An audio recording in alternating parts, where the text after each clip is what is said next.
Thanks, Mr. Brok. Mr. Bostinaru, please.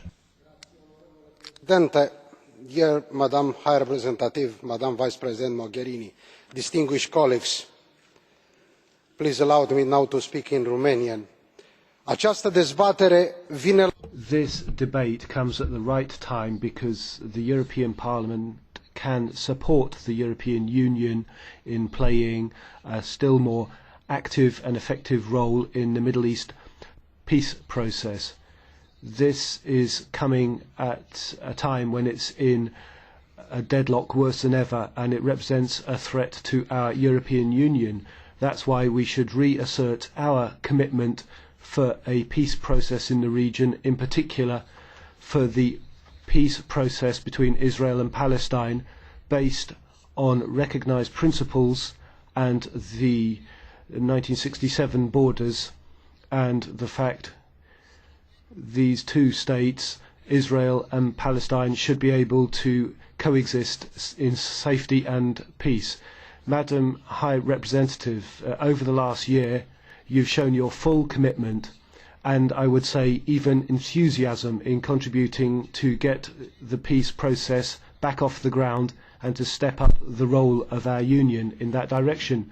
We will support you, and the resolution we adopt tomorrow will confirm that more than ever before.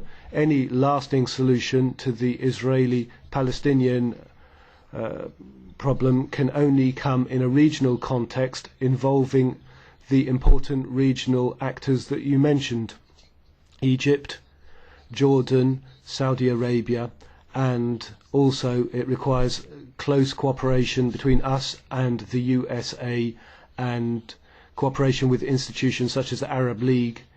And all this project must involve the revivification of the Arab League peace plan. We will give you our fullest support in doing that.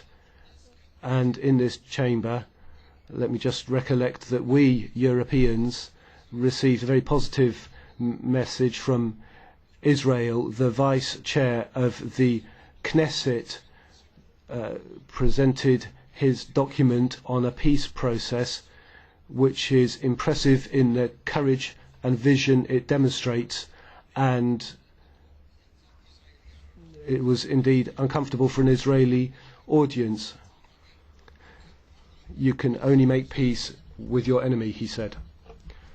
And that is fundamental, and that has to apply to Premier Netanyahu too today.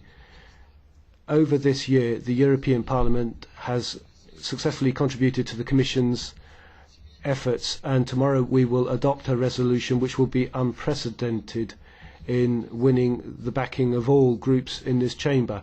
It's impressive, but equally, I think, Madam, it's the first time that we've been able to ensure that the EU can lend its support to peace in the Middle East. Thank you very much, and I wish you the best of success.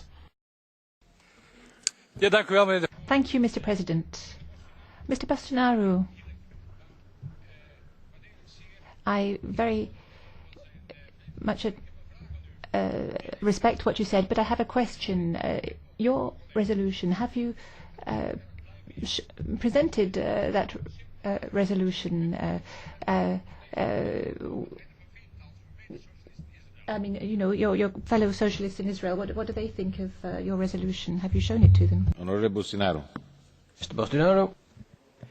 Mr. Belder, I had the privilege to negotiate yesterday 4 hours long, tense but incredibly fruitful discussions and negotiations with all representatives of the groups in this House.